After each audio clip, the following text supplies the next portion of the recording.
Ganito na yun. Hindi yan malinis kasi mahirap linisan eh. Pero dapat ganyan yung kalabasan. Yan. Yan. Dapat ganyan yung makitang ano. Tapos dito, lilinisan natin ulit to. Gagrinderin natin yung ano, ito, mga flux na naiwan para pag cover pass maganda. Wait lang. Kuha ko grinder. Saka yung parang mga umbok-umbok. Ito, mga ganito. Malinis. Kuha lang ako grinder. Pag mag-grind pala kayo guys, ano? Suot kayo palagi nito. So para iwas sa talsik sa mata, yung mga flux. Delikado yan pag ano, tumalsik sa mata.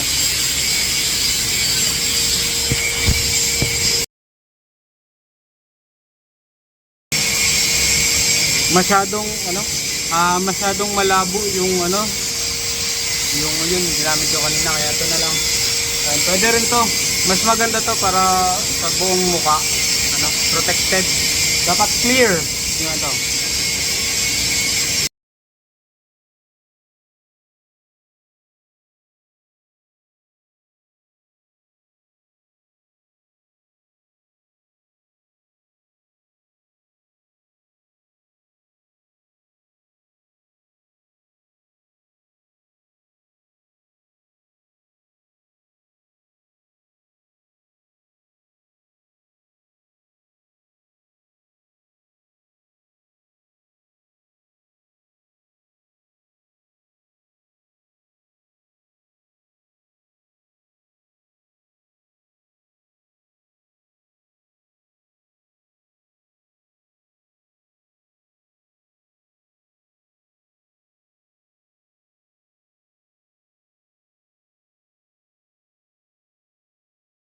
Guys, tapos na tayo sa pag-grind. Dapat ganito yung kalabasan pag nag-grind kayo guys. Yan. Walang mga yung impurities. Ang impurities guys is yung katulad nito. Ito. So, nag-iwan talaga ako ng ito para example. Yan, yung black na to. Ito. Yung black na yan. Ayan. Kasi, sa pag-weld kasi, nakita ko sa ano, sa video, sa mga professional na ano, na welder.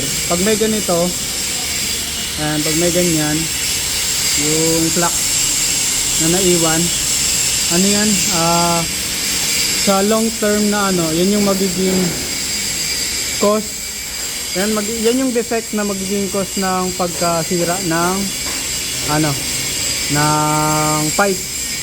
Ito, isa to, yung ano, impurities na yan, kaya dapat linisin talaga yan. Pero pinakita ko lang, dapat ganyan, yung sa gitna, lalo na sa gitna, dapat walang ano sa gitna, walang mga flux na naiwan. Ayan, dapat walang flux, ganyan dapat yung ano. Tapos mamaya magko-cover pass ako dito mamaya. Cover pass naman pagkatapos, kasi dumating na yung partner ko. Siya naman yung mag-weld dito na part na to. Ayan, 20 tira dyan. Okay, yun lang. Mamaya ulit.